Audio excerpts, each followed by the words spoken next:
más, hay otros epítetos, pero son muy peyorativos. De un joven que, sabiendo que estaba su caso en estudio del coronavirus, él decidió irse a un matrimonio. Voy a carretear. Total, todavía no me dan el resultado. Todavía con un resultado que no era un positivo, es cierto, pero estaba en estudio. Tomó avión, participó, conversó, compartió con mucha gente en un matrimonio y ya tenemos varias personas afectadas en esa localidad. Esto, obviamente, es una falta de consideración, pero ¿podría considerarse una acción ilegal? A ver, desde el punto de vista del derecho penal, penalizar la irresponsabilidad ciudadana pareciera ser poco razonable, incluso desproporcionado a la luz de que el derecho penal debiera ser el último recurso. El Estado tiene que recurrir a una pena, una sanción penal, cuando ya las otras ramas del derecho se fallaron.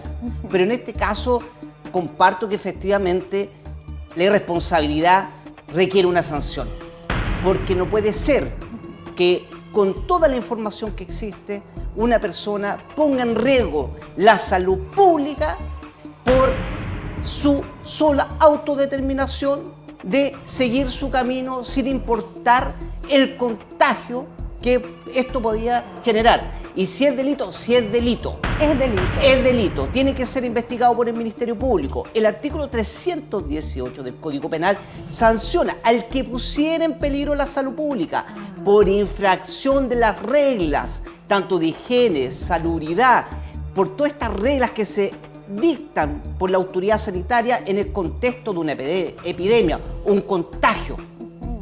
Y yo no la respeto, siendo publicitada, claro, no pudiendo yo desconocerla, como es el caso concreto, con penas que van del presidio o reclusión menor en su grado mínimo de 61 días a 540 días de presidio, o una multa que puede llegar en principio a 1 millón de pesos.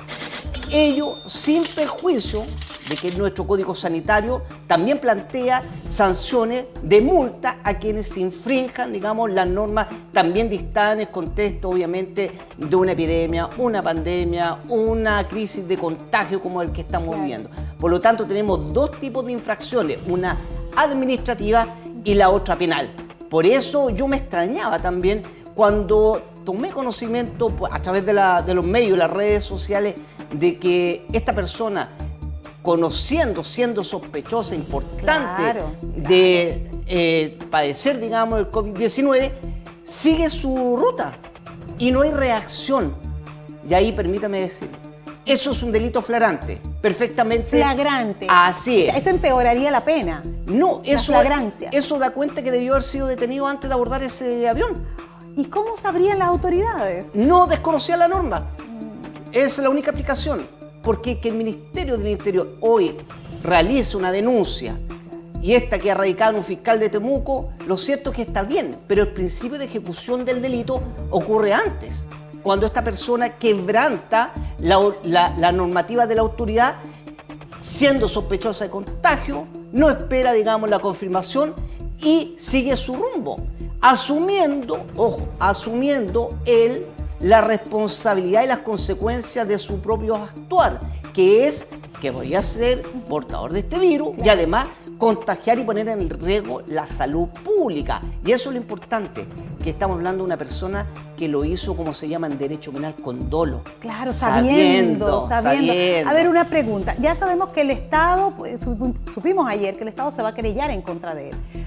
Una persona que haya tenido contacto con él en el matrimonio, una persona que resulte infectada, una persona que en este momento en el avión también, una persona que resulte quizás enfermándose, o alguien que hasta pierda un familiar que haya tenido contacto con este joven, ¿podría querellarse contra él también?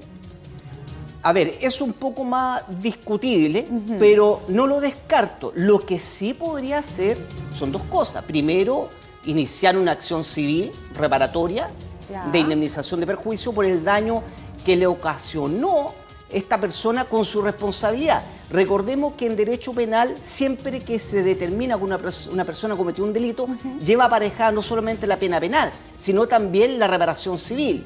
Que es el pago de una especie de indemnización. Por supuesto, una indemnización por el daño moral, por el daño emergente, por todo lo que significa, digamos, no haberse sometido a esa persona a una cuarentena y además haber contagiado a un grupo indeterminado de personas. Claro.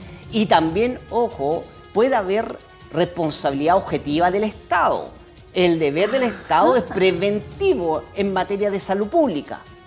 Por eso, siempre la reacción tiene que ser ex ante de que se confirme un suceso cuando hay riesgo de la población. A ver, te quiero hacer, hagamos un paréntesis. ¿Cuál fue el deber del Estado? ¿Cuál es el deber del Estado en este caso con las personas que se están haciendo los exámenes, las evaluaciones? ¿Es una especie de reclusión? ¿Es una especie de persecución? ¿Es una especie de... Fíjate lo que hacen en Corea. En Corea todas las personas entran y son sospechosos, bajar una aplicación y el Estado los monitorea a través de geolocalización. Claro, también está la responsabilidad personal porque alguien dice, no, yo dejo el celular y me voy sin el celular, cosa que poca gente hace. Pero por lo menos sabemos que el Estado le da seguimiento en Corea del Sur. ¿Qué pasaría aquí? ¿Qué podríamos hacer aquí para que el Estado... ¿Cuál es el deber del Estado? ¿Perseguir a estas personas? La verdad que lo correcto es hacer cumplir las normas que se están dictando en el contexto de lo que estamos viviendo, que es una pandemia. Por lo tanto, si la autoridad establece ciertas directrices que deben cumplirse, tiene que velar por su cumplimiento, porque si estas normas van a quedar entregadas a la mera voluntad del ciudadano, entre comillas, responsable, la expectativa de responsabilidad que tiene el Estado en cada ciudadano, pareciera que ahora se puede entender por qué pasamos en 2 días de un grado 2 a un grado 4. Claro, con claro. el mejor sistema de salud de la galaxia. Perdóname por repetir esa frase.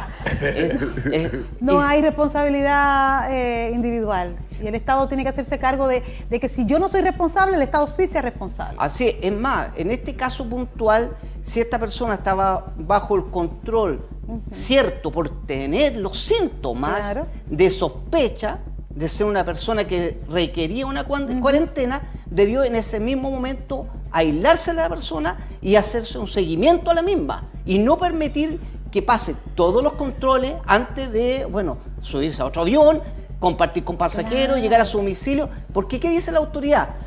Tenemos absolutamente controlado desde cuando llegó al aeropuerto hasta su casa y que no compartió con más gente, pero eso no dependía de la autoridad, dependía de la persona. Si esa persona hubiese decidido ir a una disco, a un estadio, ¿qué control tiene la autoridad sobre esa decisión que no está siguiendo? Pero ¿existe la posibilidad, legalmente lo has visto tú, hay jurisprudencia, de que un Estado pueda controlar a todas las personas infectadas de una enfermedad para controlar su movimiento, su nivel de desplazamiento? O sea, el Estado... Y obviamente ningún Estado, ningún gobierno tiene la capacidad de controlar lo que hace cada ciudadano. Pero sí tiene la obligación y es garante de la salud pública de todos los chilenos. Y como garante de la salud pública tiene que extremar las medidas ¿para qué? Para que el contagio, digamos, no se propague. Y no estemos con cuarentenas ya regionales o como está diciendo, digamos, el presidente del Colegio Médico, que pareciera tiene más credibilidad en estos momentos que las 3, 4 vocerías que hemos visto. Perdóneme que sea tan crítico, pero la desinformación fue importante. Entonces, si uno dice, no le puedo exigir el deber de garante, digamos, a un 100%, pero sí respecto a una persona que está en un aeropuerto, que está con sospecha de cuarentena y le permiten seguir un rumbo en un vuelo. Ahí yo creo que se puede dar una responsabilidad objetiva del Estado en la no prevención de un contagio masivo a la población. Pero sería fácil, por ejemplo, si tenemos una persona que está en el sistema judicial, como un imputado de algo, y esa persona se le pone una medida cautelar de arraigo nacional, e intenta tomar un vuelo, hay un sistema en el que en el aeropuerto, en el control de salida, saben que esa persona no puede salir y lo arrestan. ¿No sería tan difícil hacer lo mismo con las personas que están en evaluación? Que haya un control de esa identidad que no permita que esa persona tome vuelos o que lo detecte al momento de intentar violar esa medida y pueda ser arrestado.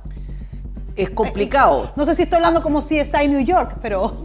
La verdad es que es complicado, requieren tecnología y además recordemos que esto parte de la solidaridad, de la responsabilidad, de saber de que yo puedo colocar en riesgo a un familiar, a persona indeterminada. Entonces es como hacer una ley que diga que de aquí en adelante todos los ciudadanos tienen que respetar la luz roja porque si no van a generar accidentes de tránsito.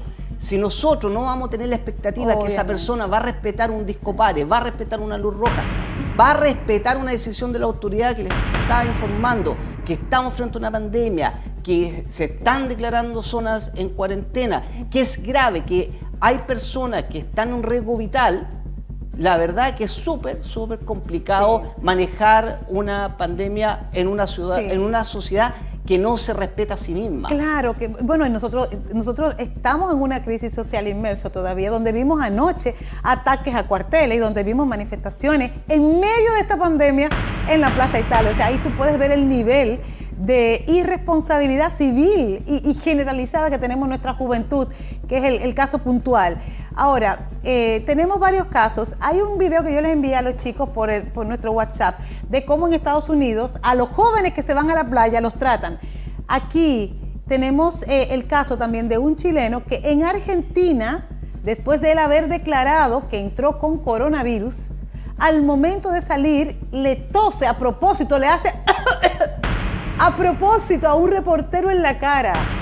¿Usted cree que eso es posible? Luis, ¿sabe lo que pasó? ¿Está preso? Sí, lo vi. ¿A usted lo vio? Cuéntenos. ¿Qué le parece este caso? Lamentable. La verdad que esto es como la persona que hace la broma en un avión que lleva una bomba. Que dice que lleva la bomba. Está en un nivel así ya de desproporción, de falta de criterio y, por cierto, una conducta que no solamente no da para chistes, sino que raya ya en una suerte de cómo poder, no sé si esquizofrenia, pero no, una enfermedad mental. No se entiende cómo una persona es capaz de hacer una amenaza de ese tipo. Además que sobre todo el gran problema que tenemos nosotros los contagios virales es que una persona puede contagiar, pero la manifestación de esos síntomas a la persona que le está contagiando no se le van a manifestar en el instante. Puede esto ocurrir en un mes, 2 meses, no sé en realidad los días. No, días, 6, 7 días pueden pasar. Se dice 14 días, pero no está claro. Por lo tanto, la reacción, más que por la vía de infracción, obviamente, a las normas sanitarias, en otros países son más severos que acá en Chile. Obviamente la detención por una divulgar y por contaminar y generar germen en una persona patógeno que puede infectarlo o generar también infección de otros más, es un riesgo sanitario importante y tienen que tomarse medidas preventivas claras de que esto no se puede repetir, que esto no es un juego. Esto definitivamente no es un juego y hemos visto en otras ocasiones con otro tipo de enfermedades, no sé si tú recuerdas, casos de personas contagiadas e infectadas con HIV que usaban jeringas para salir a pinchar a las personas en los cines y en determinados lugares, gente muy enferma. Si alguien hace propagación a propósito en el metro, en una micro, en cualquier espacio de la enfermedad, con pleno conocimiento de que está contagiado del coronavirus, ¿cuáles son las sanciones a las que podría arriesgarse, sabiendo que esto es una acción deliberada para dañar a otras personas? Sí, bueno, ya ahí pasamos a delitos que son efectivamente más graves. Podríamos incluso hablar de atentados terroristas y ser sancionado a propósito de la ley que sanciona todos los ataques contra, digamos, que pueden atentar contra la población o un grupo de ella. Porque un contagio masivo hecho con la intención es claramente un atentado sobre las bases propias de una sociedad. Y eso puede ser calificado ya de atentado terrorista y no una simple infracción a una regla, a un código sanitario. O sea, ya ahí no aplicaría el $1.000.000 ni los 541 días, y ahí es una sanción realmente grave. No, incluso más se le puede aplicar la Ley de Seguridad Interior del Estado, porque claramente está poniendo en riesgo no solamente la salud pública, sino prácticamente toda la sociedad. Recordemos que esto está sumamente regulado, que lo que es el envenenamiento de las aguas, la contaminación de los lagos, todo este tipo de envenenamiento masivo son podríamos decir, de una escala superior de delito.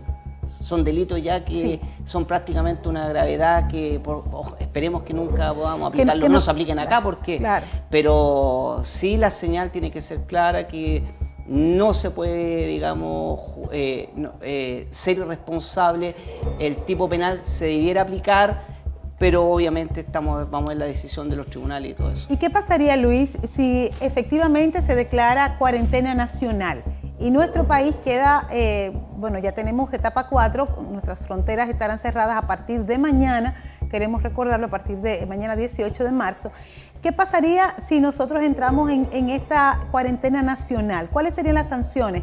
¿Y cuál es el modo de llevar una cuarentena nacional? ¿Quiénes podrían salir a la calle? ¿Quiénes no podrían estar en la calle?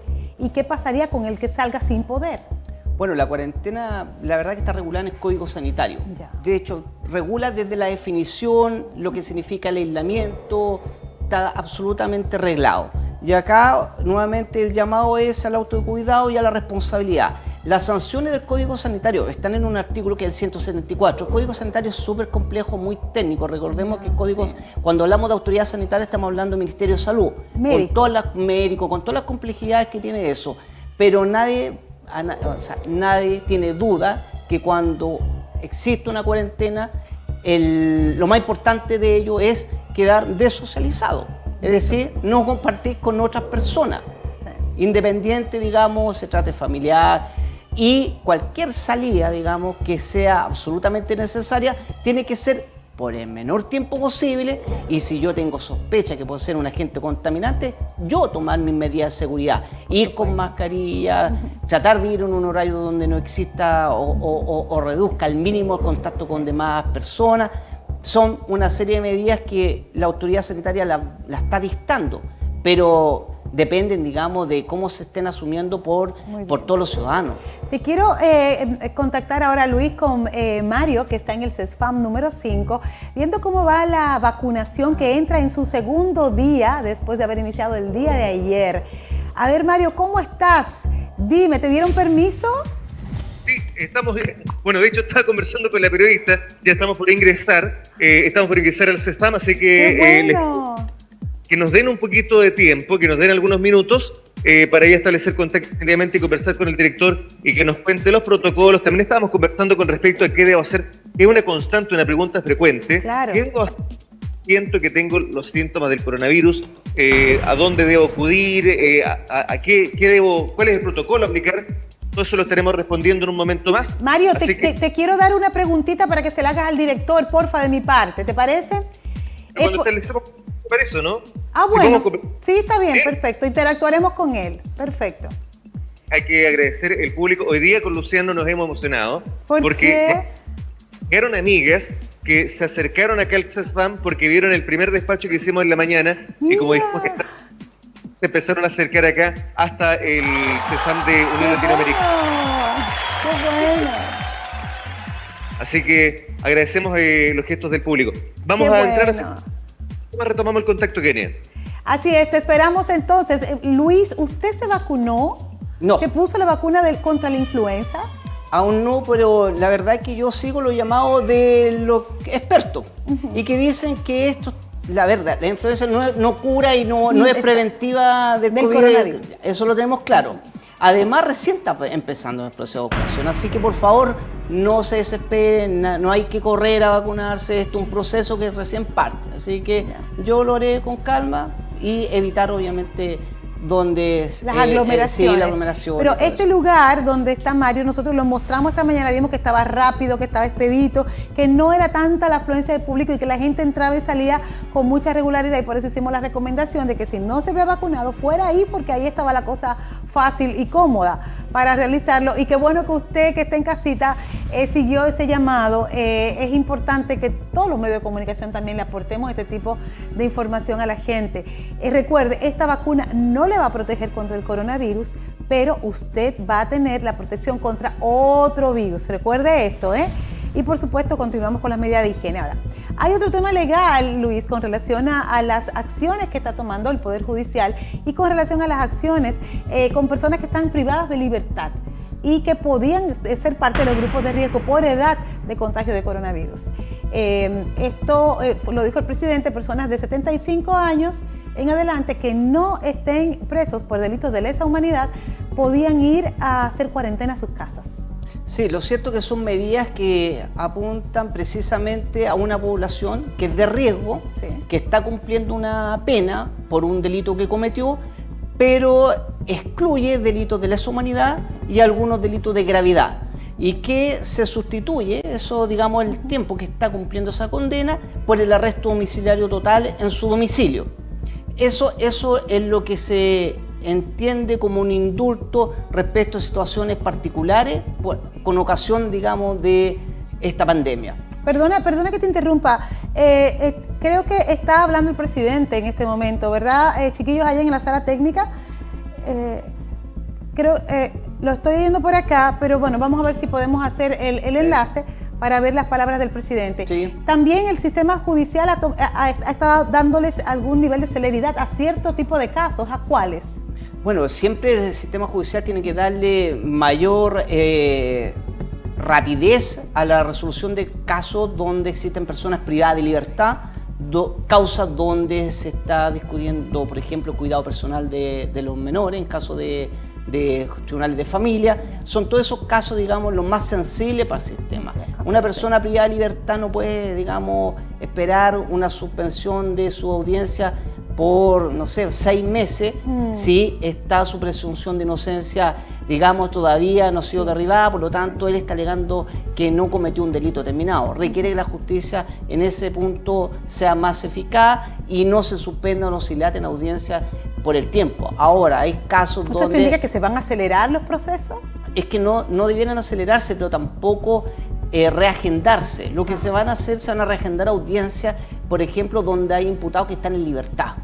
Audiencias que no requieren un pronunciamiento rápido para que la justicia se entienda como que es razonable y dentro de un plazo, digamos, legal establecido.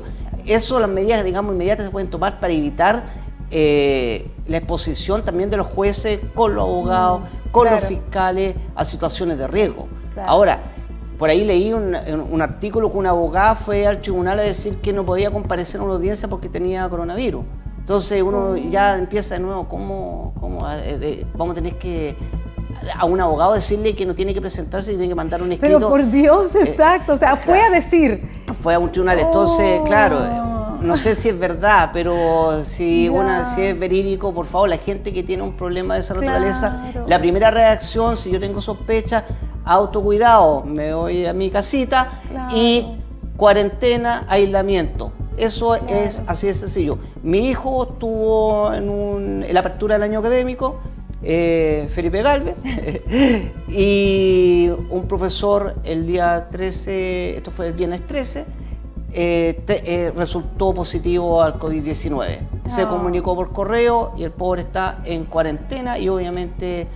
su hermano también, Benjita, así que... ¿Pero ellos no viven contigo entonces? No. Ah, menos mal porque te iba a echar a patadas. Sí, no vive conmigo, pero bueno, ahí el fin de semana voy a tener que ir a dejar algunas cositas y salir arrancando. Claro. Dejárselo en la puerta y salir. Una pizza, yo creo, unos juguetes. Ay, Dios, pero bueno, ellos esta es la cuarentena preventiva, ¿no? Sí, cuarentena preventiva para ver si los síntomas en 14 días, que más o menos el plazo que se está dando, aparecen. Pero eso es lo que debieran hacer todos, porque si no, la verdad es incontrolable esto. Y como por ahí yo escuché incluso al ministro ya que de los poquitos casos ya como que en abril vamos a ir por 40.000. ¿Y qué pasa? Nosotros tenemos cárceles muy atochadas. O sea, Dios libre que llegue que haya algún contagio ahí adentro, porque ¿qué se podría hacer en ese caso? El riesgo de un foco infeccioso al interior de las cárceles que están absolutamente hacinadas con una sobrepoblación penal prácticamente en todo Chile es de contagio de todo. O sea, no hay ninguna posibilidad de segregación dentro de la cárcel y brindar los cuidados a todos los que están cumpliendo condena o que están en una prisión preventiva. No está esa capacidad física y tampoco hay una forma, digamos, de lograr apartar, digamos, de estos centros carcelarios a estas personas. La única salida que está haciendo el gobierno es del grupo riesgo, que lo puede abordar porque son muy pocos casos, no serán más de 50. Exactamente. Entonces, un arresto domiciliario parece razonable para delitos, digamos, no de extrema gravedad como robo con violación, porque la víctima no va a querer ver al que está preso ahora en su casa. Por favor. Luis, te queremos agradecer muchísimo toda esta aclaración que nos has hecho al respecto. Fíjense, todas las implicaciones legales que tiene esto, no es solamente un tema de salud, va a involucrar todas las áreas sociales y hemos visto cómo afecta